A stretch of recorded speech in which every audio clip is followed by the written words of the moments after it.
Sa mga Katoliko nagbabawas sa karne ngayong Kwaresma, nagmura po ang maraming gulay pero ang mga isda nagmahal naman.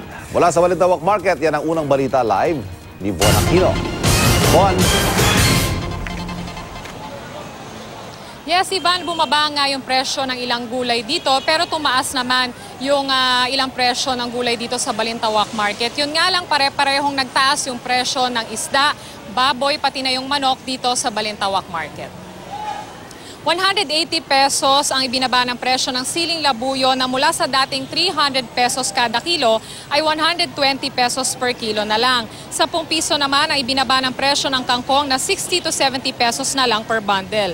Tumaas naman ang presyo ng ibang gulay. Ang kamatis na dating 20 pesos per kilo ay 30 pesos na ang kada kilo ngayon. Ang pechay Tagalog 10 piso ang itinaas per kilo na ngayon ay 30 pesos per kilo na. Nanatili naman ang presyo ng sibuyas na 40 pesos pa rin ang kada kilo at bawang na 150 pesos kada kilo. Wala rin paggalaw sa presyo ng iba pang gulay tulad ng repolyo na 35 pesos ang kada kilo, sitaw na 20 pesos ang kada tali, ang talong na 50 pesos ang kada kilo at ang ampalaya na 70 pesos ang kada kilo. Nagtaas na naman ang presyo ng baboy, manok at isda. Ang manok 130 pesos na ang kada kilo, 9 pesos na raw ang itinaas nito sa loob ng 3 araw. Ang baboy tumaas ng 10 piso na ngayon ay 175 pesos per kilo na. Ang bangus naman tumaas ng 10 pesos na ngayon ay 140 pesos per kilo na. Habang ang tilapia 90 pesos per kilo na.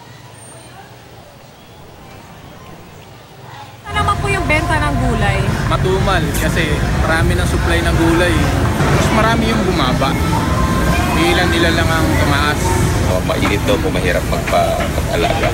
Matumal bang kasi mataas. Dahil kulang ay yung supply. Ang kinukuha mo araw-araw, 20. Babawasan nila ng 5 piraso.